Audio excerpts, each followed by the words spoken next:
Bismillahirrahmanirrahim. Assalamu alaikum साथियों. I am Mrs. Anila Imran and you are watching UV Educational Center. Header Kepler की summary हमारी lesson 1 में गई है और आज हमारे साथ है एलियट लवबर्ग का करैक्टर और इसको हम एनालाइज करेंगे. इससे पहले ये देख लें कि ये हेडर गैबलर के ऑथर कौन है. हेनरिक इब्सन इसके ऑथर हैं और इनका ये नॉर्वे जो सोसाइटी है उसके बारे में लिखा गया एक ड्रामा है और इस ड्रामे में जो करैक्टर हमें मिला है वो एलियट लवबर्ग है जिसको आज हम डिस्कस करेंगे. और ये भी देख लेते हैं कि ये इंग्लिश ज़ुबान में नहीं लिखा गया ड्रामा, ये नॉर्वे की लैंग्वेज में लिखा गया था और जिसे एडमंड गूज ने ट्रांसलेशन जो है इसकी की थी जनवरी 20 और 1891 में. और ये इंग्लैंड के थे जिन्होंने इसकी ट्रांसलेशन की थी और दूसरे थे विलियम आर्चर ने भी इसकी ट्रांसलेशन की थी और यही ट्रांसलेशन जो है वो 20th सेंचुरी तक चल रही हैं और इन्हीं के कैरेक्टर्स को जो है हम डिस्कस कर रहे हैं. समरी हम डिस्कस कर चुके हैं और हेनरिक इब्सन जो कि 1828 में बॉर्न हुए थे और 1906 में डाइड हुए थे. इनका ये जो प्ले है हेडर गैबलर उसका करैक्टर है एलियट लवबर्ग. क्वेश्चन पे आते हैं. क्वेश्चन जो देखते हैं ये 2009 का क्वेश्चन है. Do you think that Loveberg's despair rises from the fact that he wants to control the world but cannot control himself? इसमें ये बताना चाह रहे हैं कि एलियट लवबर्ग एक ऐसा किरदार है जिसकी ना उम्मीदियाँ भरती हैं कि वो चाहता है दुनिया पे काबू पा ले लेकिन वो अपने आप पे काबू नहीं पा सकता. इसको हम अभी एनालाइज करते हैं कि किस तरह वो अपने आप पे काबू नहीं पाता है, किस तरह की हरकत करता है जो वो अपना सेल्फ कंट्रोल जो है उसको लूज़ कर देता है. क्वेश्चन नंबर 2 जो 2004 में अपेयर हुआ है कुछ इस तरह से है. The character of Eilert Lovborg in Hedda Gabler. It's very simple question. तो इसको एनालाइज करते हैं. आंसर में Eilert is caught in between Hedda and Thea. किन दोनों के दरमियान वो जकड़ा गया था, हैडा और थिया. हैडा उसे बुराई की तरफ लेके जा रही थी और थिया उसे अच्छाई की तरफ लेके जा रही थी. इन दोनों के दरमियान वो फंसा पड़ा था. दूसरी इसकी दो चीज़ें हैं aristocracy and as an outcast. एक तो एरिस्टोक्रेसी है जनाब अमीराना फैमिली से उसका ताल्लुक़ है और दूसरा ये कि वो एक नकारा बंदा भी है.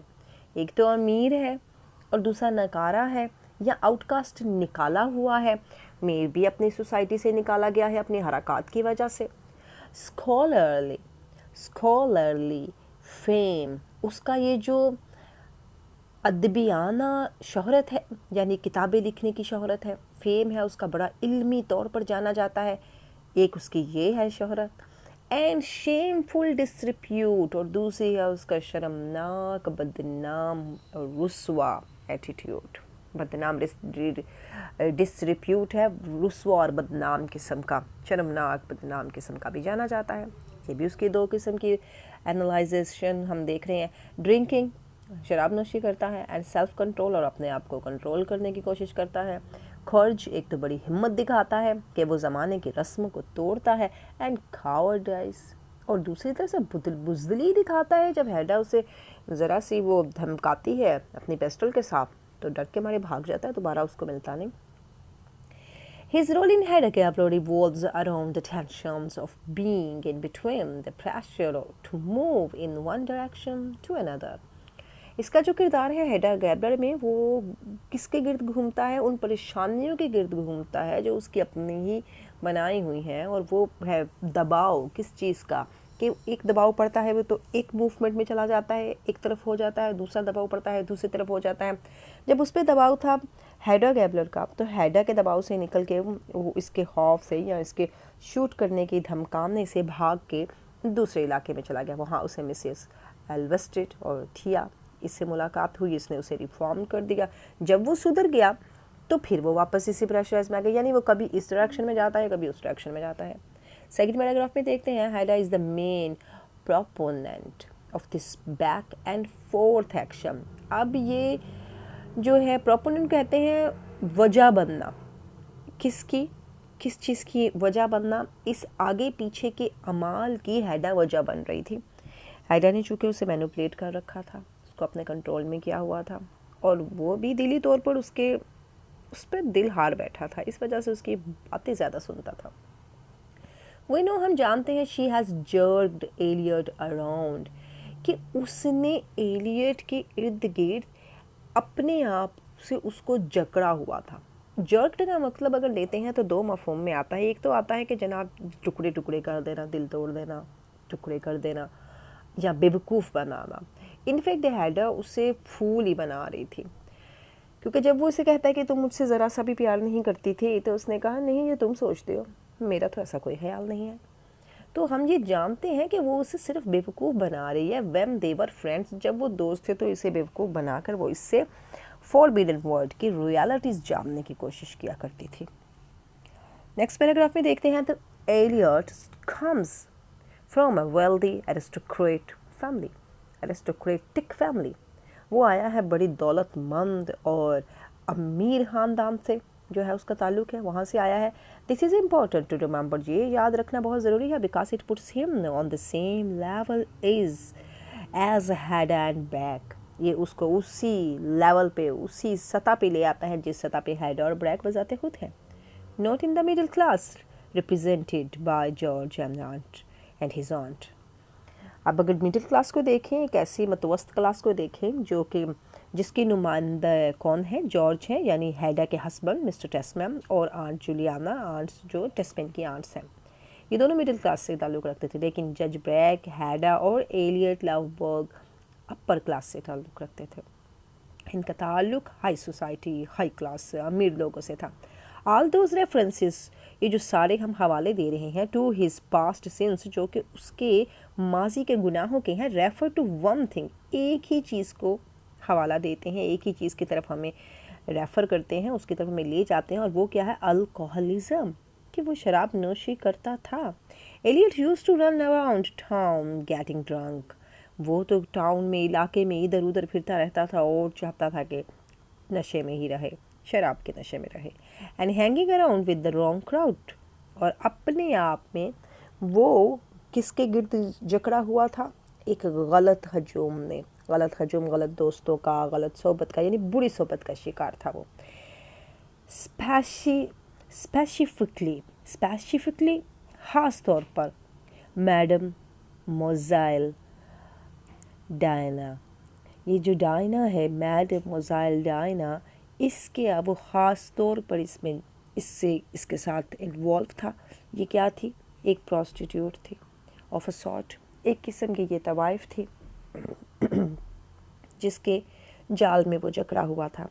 हैडा वॉज चार्म्ड बाय एलियट्स, हैडा पहले तो जो है एलियट की दिलकशी में मुब्तला हो जाती है, अपीयरेंट, लेकिन बज़ाहिरी तौर पर डिसरिगार्ड्स फॉर द रूल्स, लेकिन बज़ाहिरी तौर पर वो बेइज्जती करता है असूलों की। इस वजह से हैडा उसके चाम में मुब्तला होती है, क्योंकि हैडा को भी असूल, विक्टोरियन वैल्यूज़, ये पुरानी सोसाइटी की रिस्पॉन्सिबिलिटीज़ जो औरत के लिए लागू थी, वो पसंद नहीं है। एलियट चूँकि असूलों को तोड़ता है, इसीलिए हैडा उसको पसंद करती है कि ये भी रूल्स का जो है ब्रोकन करने वाला है, और मैं भी ब्रेक करने वाली हूँ रूल्स को। And the two of them, ये दोनों थे, फॉर मेड अ फ्रेंडशिप, दोनों में दोस्ती हो जाती है। एलियट यूज्ड टू विजिट हैडा, वो आता है हैडा को विज़िट करने के लिए, उससे मिलने के लिए। And the two would converse about all his unseemly activities. अब ये दोनों किसके बारे में गुफ्तगू तशनीद करते हैं, उसकी नामुनासिब हरकत और आमाल के बारे में। अनसीमली, नामुनासिब, बेतरतीब एक्टिविटीज़, आमाल, उनके बारे में बातें करते हैं। वाइल देयर शैपरोन, अब उनके जो शैपरोन हैं वो कौन है, उनके जो निगरान हैं, जो हैडा के वालिद साहब हैं, जनरल गैबलर ऑफ हैडा's फादर, जो कि अक्सर हैडा के अपने फादर ही होते थे। सेट अक्रॉस, दूसरे किनारे पर बैठते थे, रूम, कमरे के दूसरे किनारे पे बैठते होते थे। And out of hearing range, उनको सुनाई कुछ नहीं देता था लेकिन दिखाई देता था, इस रेंज में वो बैठते थे। दो able to keep an eye on them nonetheless, अब उनकी कोशिश ये होती थी कि इन दोनों पर निगाह रखी जाए और इसके अलावा कुछ ना हो। बातें वो क्या कर रही हैं उनकी पहुंच से दूर है, उन्हें सुनाई नहीं दे रहा है, लेकिन वो बस देखने पर होते थे कि सिर्फ उनको देख रहे हैं कि कोई गलत एटीट्यूड तो यूज़ नहीं हो रहा, कोई गलत किस्म के काम तो नहीं हो रहे हैं? Why? When Elliot wanted to come close to Hedda, जब एलियट ने ये सोचा एलियट ने कि वो हैडा के ज़्यादा नज़दीक जाए, शी रिफ्यूज्ड, उसने इनकार कर दिया, एज अ मार्क ऑफ हार कॉवर्डनेस। अब ये उसके बुज़दिल होने की निशानी थी। शी रिफ्यूज्ड, वो इस वजह से इनकार करती है because it would be quite a scandal, कि ये मे बी उसकी बदनामी का बाइस बने, फॉर द जर्नल्स डॉटर, कि वो जर्नल की बेटी है, and ends up with a debauched होता है कि वो एंड्स अप करती है, वो ख़त्म कर देती है कि तुम एक बदकार अल्कोहलिक हो, इस वजह से डिब्यूच्ड हो, बदकार अल्कोहलिक हो, तुम्हारे नाजायज़ ताल्लुकात हैं प्रोस्टिट्यूट्स के साथ, तो मैं तुम्हारे साथ ताल्लुक़ नहीं रखना चाहती, ये इल्ज़ाम लगा के उसको भगा देती है। Hedda also threatened to shoot Eilert, वो उसे धमकी देती है कि मैं तुम्हें गोली मार दूंगी, बट डिडंट, लेकिन मारती नहीं है। It was again because of how fair of scandal, ये इस वजह से वो उसे गोली नहीं मारती है क्योंकि अगर वो उसे गोली मार देगी तो फिर क्वेश्चंस होंगे, गोली किसकी थी, बंदूक किसकी थी, क्यों मारा, क्या वजह थे, इसी के जो है उस पर हमला क्यों किया, क्या चक्कर चल रहे थे, ये इन्हीं स्कैंडल्स और बदनामियों की वजह से वो उस पर हमला नहीं करती। आगे देखते हैं तो कुछ इसके एनालाइजेशन ऐसे हो रही है। What's important to remember from all this, इन सबसे हमें जो याद करना बहुत अहम है वो ये है दैट हैडा लाइक्स एलियट, हैडा उसे पसंद करती है एज एन अल्कोहलिक, कि वो एक शराबी, एक ड्रंकन, एक शराब नोशी करने वाला शख्स बने, इस हालत में वो उसे पसंद करती है। शी लाइक्स द आइडिया, वो इस ख्याल को भी पसंद करती है that for all the repression and restrictions, कि ये जो सारे जबर हैं और ये जो सारी पाबंदियां हैं ऑफ सोसाइटी की जो सारी सख्तियां और सारी पाबंदियां जो हैं वो जो हो रही हैं उनको चूँकि वो तोड़ रहा है एलियट उनकी खिलाफ वर्जी कर रहा है, इस वजह से वो इसका फेवरेट करेक्टर है। समवन लाइक, कोई ऐसा हो, एलियट स्टिल एग्जिस्ट्स, कि एग्जिस्ट करता है, एलियट ही है ऐसा बंदा अकॉर्डिंग टू हिज डिज़ायर, कि जो अपनी ख्वाहिशात पूरी करने के लिए सोसाइटी की पाबंदियाँ और सोसाइटी के जबर्स को तोड़ता है, जिसको हैडा लाइक करती है। थिया ऑन द अदर हैंड, अब जो अगर थिया को देखें तो दूसरी तरफ थिया जो है इज़ टोटली डिफरेंट स्टोरी, एक बिल्कुल मुख्तलिफ कहानी है। शी लाइक्स एलियट, वो भी एलियट को पसंद करती है as a reformed man, a scholar, a writer and a teacher. वो इसे किस सूरत में देखना चाहती है कि वो एक आलम फाजल नज़र आए, उसे एक राइटर नज़र आए, मुसन्निफ़ नज़र आए, एक उस्ताद नज़र आए, रिफॉर्म्ड मैन वो इसे देखना चाहती है। लेकिन हैडा उसे क्या देखना चाहती है? एक पर्सन जो ड्रिंकिंग करे, जो सोसाइटी की वैल्यूज़ की बेअदबी करे, अल्कोहलिक टाइप का पर्सन हो, वो इसे ये देखना चाहती है। ठीक है, on the other hand, okay हम नीचे आ रहे हैं। Hedda and Thea aren't fighting to get Eilert, वो फाइट इसलिए नहीं करती कि हम एलियट को हासिल करती हैं, they are fighting for control of his destiny. वो ये जंग इसीलिए लड़ रही हैं, ये लड़ाई इसीलिए लड़ रही हैं कि वो काबू करे उसकी किस्मत को, एक बना रहा है, एक बिगाड़ रहा है, दोनों इसी जद्दोजहद में लगी हैं। इट सीम्स, ऐसा लगता है that they choose is the conformist lifestyle, कि उन्होंने ये कन्फॉर्मिस्ट लाइफस्टाइल चूज़ कर लिया है। ये एक कलीसा इंग्लिस्तान का हीरो था, उसके मवाक़िफ़ स्टाइल है जिसको वो चूज़ करती हैं। ऐसे लगता है कि उसने तो इंग्लिश लाइफस्टाइल चूज़ कर लिया है, इंग्लिस्तान के हीरो का स्टाइल चूज़ कर लिया है, और ये उसको अपने स्टाइल से ज़िंदा रहने के लिए मशवरे दे रही हैं। We realise as a reader, हमें ये एहसास होता है that Eilert didn't reform of his own, वो अपने आप तो कुछ नहीं कर रहा, अपनी इस्लाह उससे तो हो नहीं रही। अकॉर्ड यानी अपनी रजामंदी से, ऑन अकॉर्ड अपने मुआहदे से, अपनी रजामंदी से, वो अपने आप को इस्लाह नहीं कर रहा। एज मिसेस एल्वेस्टिस सेज, जैसे वो कहती है, she got some kind of power over him, कि उसने तो किसी किस्म की पावर उस पर हासिल कर ली है। यानी वो अब सोच रही है कि उसकी वजह से वो नशे वगैरह छोड़ रहा है, बुरी हरकतें छोड़ रही है, तो इट्स मीन कि उसकी पावर है। और हैडा चाहती है उसकी पावर हो। He gave up his drinking, वो अपनी ड्रिंकिंग को तर्क कर देता है, to make her happy, उसको खुश बनाने के लिए। किसको? मिसिज एल्वेस्टिस को खुश करने के लिए वो ड्रिंकिंग छोड़ देता है। Eilert later confirms this himself, वो बाद में इसका खुद भी जो है दावा करता है। I have lost all desires for that kind of life, मैंने सारी ख्वाहिशात जो है वो ख़त्म कर दी हैं इस किस्म की ज़िंदगी की। किस किस्म की ज़िंदगी की? गलत काम करने वाली का जो है ज़िंदगी, उसकी सारी ख्वाहिशात तर्क करती हैं। He says of his former wild behavior, वो बताता है कि उसका जो पहले वाला जंगली किस्म का रवैया था, it's the courage and daring for life, वो हिम्मत थी और ज़िंदगी की जीने की जो जुर्रत की ज़िंदगी थी, उसकी जो ख्वाहिश थी, अब उसने वो तर्क कर दी है। वो wild behaviour finish, that's what she is broken in him, और यही सब कुछ है जो उसने उसमें डाल दिया है, उसमें उसको मुलव्वस कर दिया है। एल्वेस्टिस ने उसे वाइल्ड बिहेवियर से चेंज करके एक रिफॉर्म्ड राइटर, स्कॉलर और टीचर का जो है एटीट्यूड अपनाने को फोर्स किया है, या उसने इसे लाइक किया, और देन एलियट लवबर्ग ने भी उससे लाइक किया।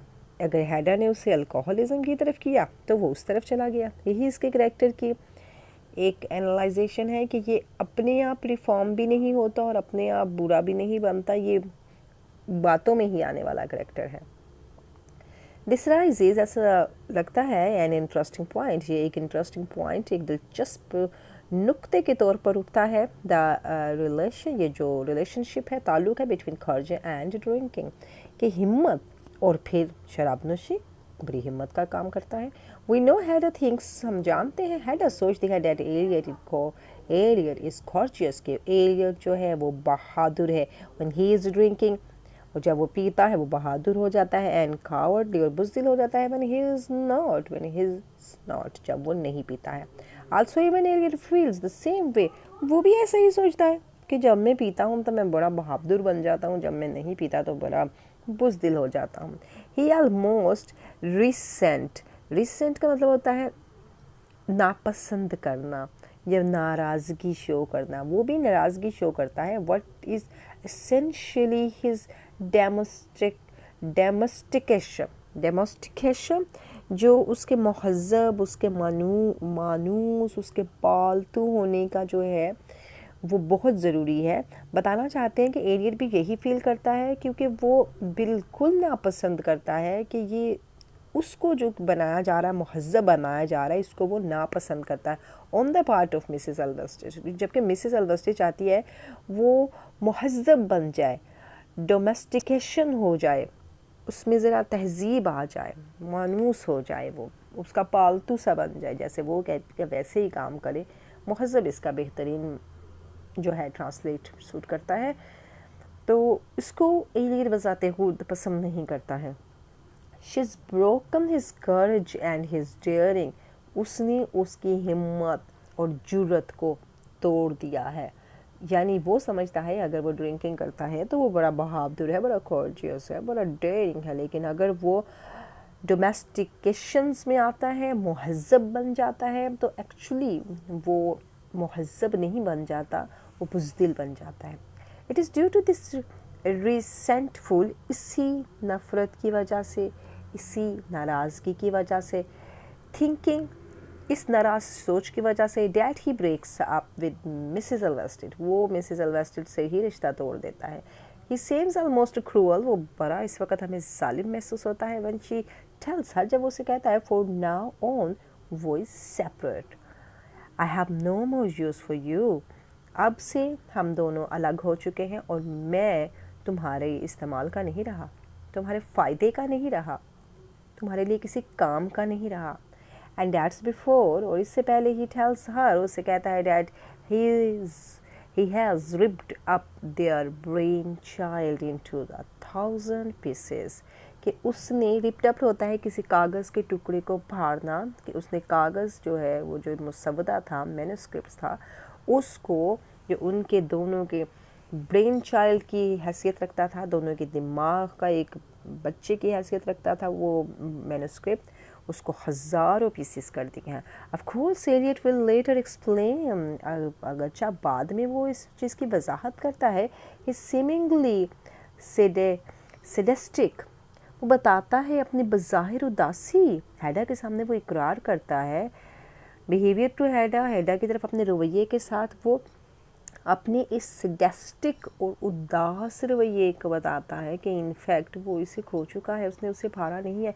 ही फेल्ट में महसूस करता है डैट विदाउट द मैन्युस्क्रिप्ट, के मैन्युस्क्रिप्ट के जो मसवदा है, जो हाथ से लिखा हुआ इसका जो आने वाली किताब का मसवदा था, इसके बगैर ही couldn't be together with थिया, वो थिया के बगैर उसके पास नहीं रह सकता। मसवदे के साथ ही दोनों का ताल्लुक़ था, वो नहीं रहा तो ताल्लुक़ फिनिश एनी मोर, उस मज़ीद नहीं रह सकता, because their bond was limited to the realm of the intellectual and scholarly, क्योंकि ये जो जोड़ था, ये जो बाउंड्स थे, ये जो उन दोनों का पेयर बना था, उसकी हद थी, उसकी सल्तनत की हद थी, उनकी जहानत और अदबियाना सल्तनत, उनकी इंटेलेक्चुअल एंड स्कॉलरली रिलेम, इसकी लिमिट के साथ उनका बाउंड था, वो जुड़े हुए थे।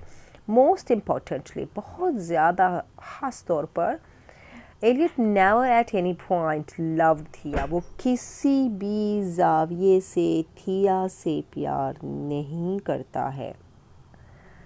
That's why he dismisses her instantly, इसीलिए वो उसी दम और फौरी तौर पर उसको खारिज कर देता है।